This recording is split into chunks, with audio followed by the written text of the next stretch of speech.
ഇതാണ് TM Build restaurant management system. ഇത് നമ്മൾ ടാബിലാണ് ചെയ്തിരിക്കുന്നത്.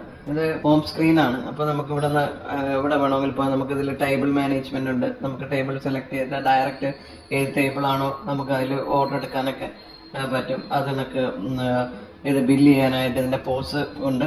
ഇത് നമുക്ക് കാറ്റഗറിയാണ്. അപ്പോൾ ഇത് നമുക്ക് ഏതൊക്കെ വേണമെങ്കിലും വളരെ ഫാസ്റ്റ് ആയിട്ട് നമുക്കിവിടെ അത് പെട്ടെന്ന് സെലക്ട് ചെയ്യാനായിട്ട് നമുക്ക് പറ്റും. All item. അപ്പോൾ ഇതിൽ തന്നെ ഇവിടെ ഇതിൻ്റെ തന്നെ നമുക്ക് ഐറ്റം ഒക്കെ ആഡ് ചെയ്യാനായിട്ട് ഇവിടെ ഇപ്പോൾ 3 ക്വാണ്ടിറ്റി ആണെങ്കിൽ 3 ക്വാണ്ടിറ്റി നമ്മളിവിടെ എന്നിട്ട് നമുക്ക് എന്തൊക്കെ ഐറ്റം വേണോ അതിവിടെ ആഡ് ചെയ്ത് കൊടുക്കുക. അതിനൊക്കെ സലാഡ് നമുക്ക് അതിൻ്റെ ഐറ്റം എടുക്കുക. വളരെ ഫാസ്റ്റായിട്ട് നമുക്ക് ബില്ല് ചെയ്യാൻ പറ്റുന്നതാണ്. ഇതിനൊക്കെ ഇപ്പോൾ ഇതിൻ്റെ ബില്ലിൻ്റെ ഫോർമാറ്റ് നമുക്ക് കാണാൻ പറ്റും. ഇതാണ് അതിൻ്റെ ബില്ല് വരുന്നത്. അതിലേക്ക് വിത്ത് QR കോഡൊക്കെ വെച്ചിട്ടാണ് വരുന്നത്. അപ്പോൾ അത് സ്കാൻ ചെയ്തിട്ട് പേയ്മെന്റ് ചെയ്യാൻ പറ്റും. ഇനിയിപ്പോൾ ഇതിൽ തന്നെ നമുക്ക് ബില്ല് പ്രിന്റ് ചെയ്യാനായിട്ട് വളരെ ഫാസ്റ്റായിട്ട് നമുക്കിതിൽ ബില്ല് പ്രിന്റ് ചെയ്തെടുക്കാൻ പറ്റുന്നതാണ്. ഇപ്പോൾ ലോഗോ ഒക്കെ വെച്ചിട്ടൊക്കെ ചെയ്യുന്നതാണ്. നമ്മൾ ഇപ്പോൾ ലോഗോ വെച്ചിട്ടില്ല.